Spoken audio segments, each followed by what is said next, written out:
تثبيت او تشبيك الخيط، وعلشان نثبت الشغل بتاعنا اي حاجة فيها فراغات المفروض بنشبكها، ودي الخطوة التانية.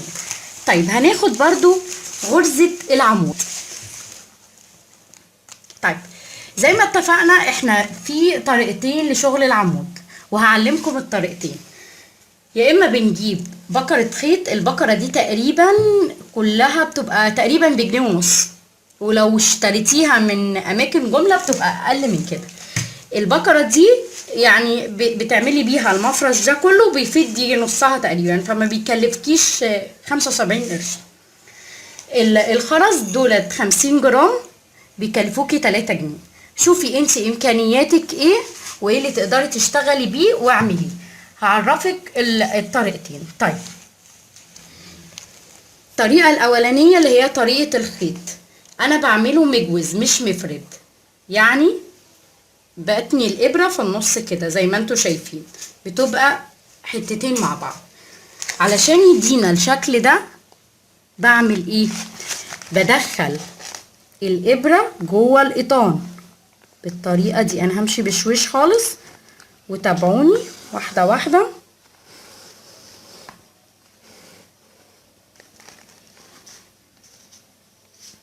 شغلك يبقى نظيف، خلي القاعدة ديت يعني قدام عينيكي على طول متنساهيش. طيب احنا بنثبت، بنحط دي اهي، احنا بنثبت الاول الايه بحيث لو شدينا ما نلاقيهاش اتقطعت مننا. وما تشدوش الخيط ده للاخر بحيث ان ايه تبقى الخيط اكنه يعني على اخره، لا، رخي ايدك، رخي ايدك. بمعنى ايه؟ لما نيجي نحط في الجزء ده يبقى الخيط مرتاح. شايفين؟ طيب هنعمل بقى ازاي؟ ركزوا معايا ثواني.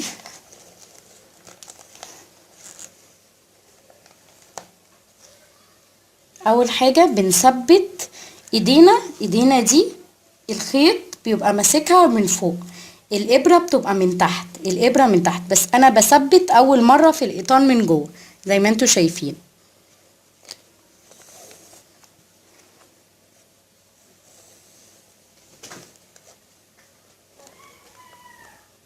كده عشان اثبت بس اشبك الخيطين كده مظبوط. ايدي بتبقى ماسكه الخيط من فوق، الايد التانية اليمين بتبقى ماسكه الابره من تحت، بطلع بيها كده. شايفين؟ اهي فوق تاني اهي.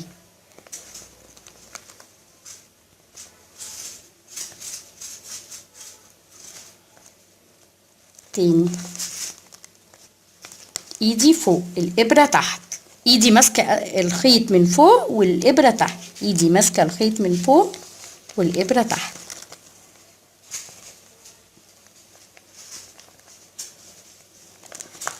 طبعا كل ما بنعمل الغرزه يعني بنتخرها جنب ايه اختها كده، يعني عشان يبقوا إيه مش متفرغين، يعني بنزنقهم في بعض. بنشد الخيط كده وايدينا تبقى ايه، يعني ما نرخيش مره يعني نشوف عدلة ايدينا فين ونعملها.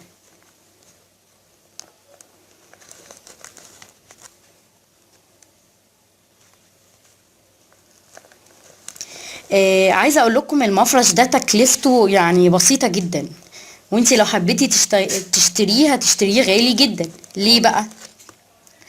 معظم الاشغال اليدويه ما بيبقاش الخامات غاليه فيها على قد مجهودك انتي. فانتي لو انتي استغليتي النقطة دي في وقت فراغك زهقانة مش عارفة تعملي ايه، استغلي النقطة ديت وفنني وابدعي في بيتك. زي ما انتوا شايفين احنا خلصنا. فاول ما بنخلص بندخل الابرة في القطان عشان نوصل للفرع او العمود اللي بعديه.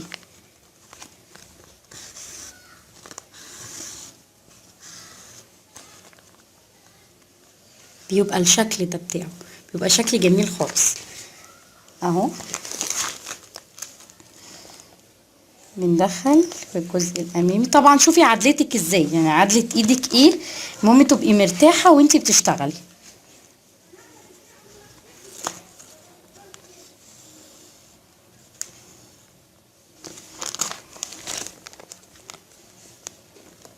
اهو تاني بندخل الابرة من تحت، ايدينا الشمال بتبقى ماسكة الخيط من فوق وايدينا اليمين ماسكة الابرة، وبنطلع الابرة لفوق كده.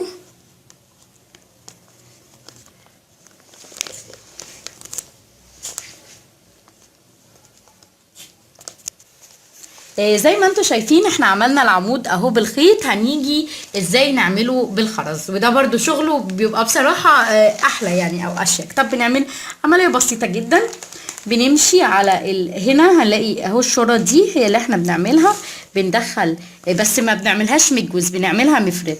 شوفوا اللون برضو على حسب اللون، انا جايبة هنا اللون الاخضر او الزيتي ده. فهعمل ايه، هدخل كده الابرة جوه القيطان،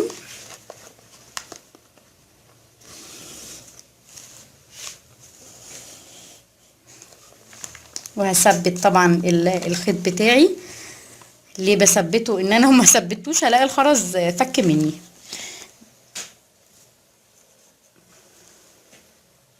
في طبعا الخرز ده منه الوان كتير واشكال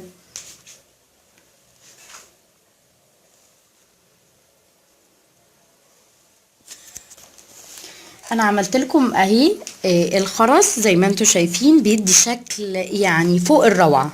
انا بمسك طبعا الابرة لازم تبقى ابرة رفيعة عشان الخرز معاكي ما يتكسرش ويدخل بسهولة. بدخل الابرة بدخل الخرز جوه الابرة كده، وطبعا بمشي على رسمة العمود اللي هو محددها لنا. في طبعا الخرز ده منه اشكال والوان على حسب ما انت يعني عايزه، او ايه اللي انت عايزه تعمليه، اختاري اللون اللي يعجبك. بدخل الابره جوه القيطان كده وبمشي. طبعا عايزه اقول لكم ان ده الظهر، ده مش وش المفرش. انا بمشي على حسب الرسمه اللي هو عاملها. بمسك كده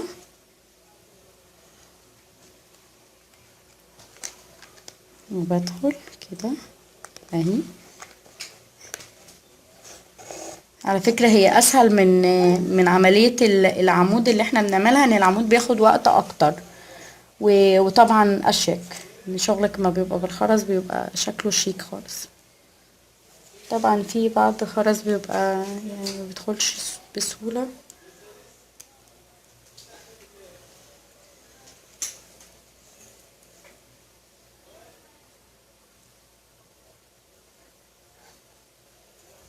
كده احنا هندخل جوه القيطان زي ما اتفقنا. احنا مش هنقطع كل شوية الخيط، احنا هنفضل دايرين لحد ما ننزل مثلا لتحت او لفوق على حسب ايه شغلنا، او على حسب ما القيطان ماشي ازاي.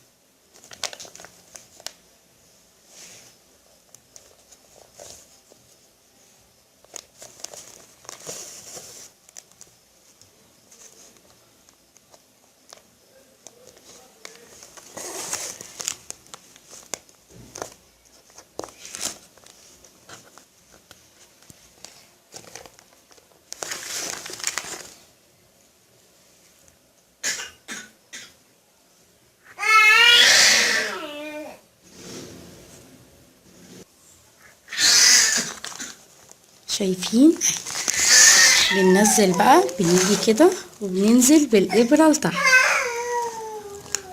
وبتكملي كده هو بقيه المفرش. كده احنا اتعلمنا التثبيت ازاي، وتعلمنا ازاي نعمل غرزه العمود، وازاي نشتغل خرز. هنكمل الحلقه اللي بعديها التطريز، الشغل من جوه. وده يبقى كده احنا علشان في كذا غرزه، كل غرزه هناخدها في حلقه. مستنيه تعليقاتكم، لو في اي حاجه محتاجين اوضحها يا ريت تقولولي.